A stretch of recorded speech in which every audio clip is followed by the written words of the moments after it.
Hello and welcome to another episode of Peculiar English from Student Success here at the University of Notre Dame, Australia.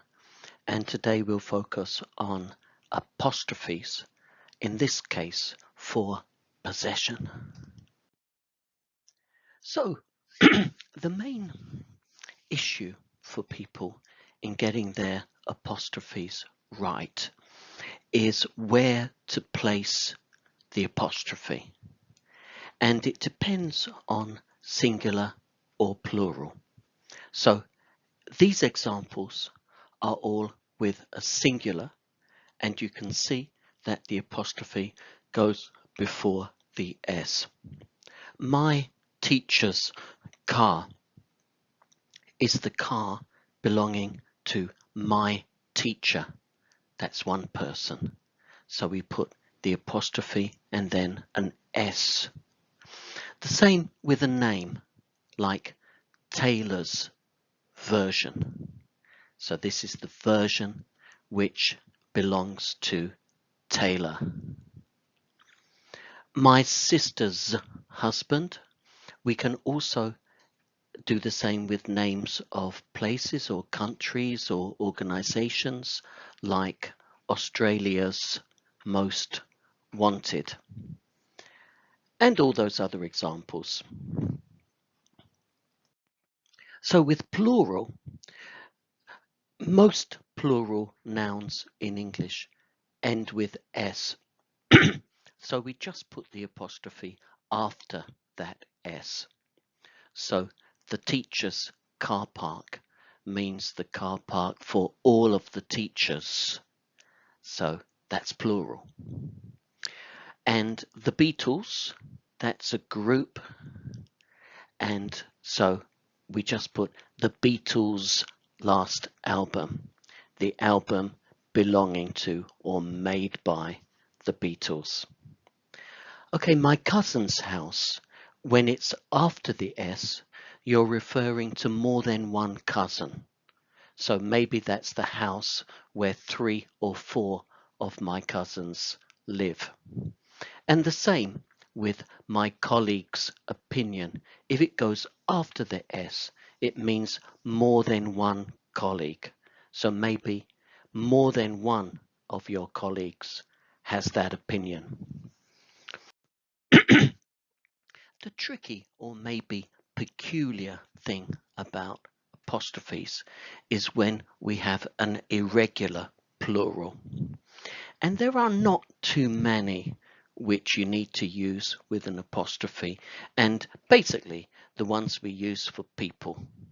So a children's playground is a playground for children. The plural is children. There's no S already, so we just put apostrophe S. The same with men's business. Men is plural.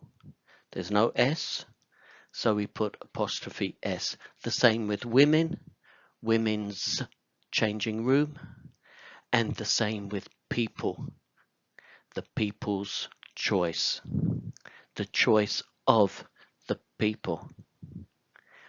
Okay, so that's all we need to cover.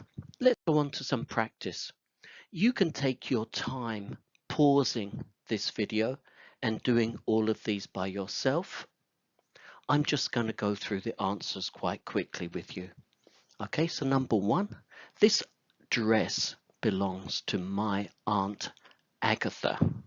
So Agatha is singular. So we're going to have apostrophe S.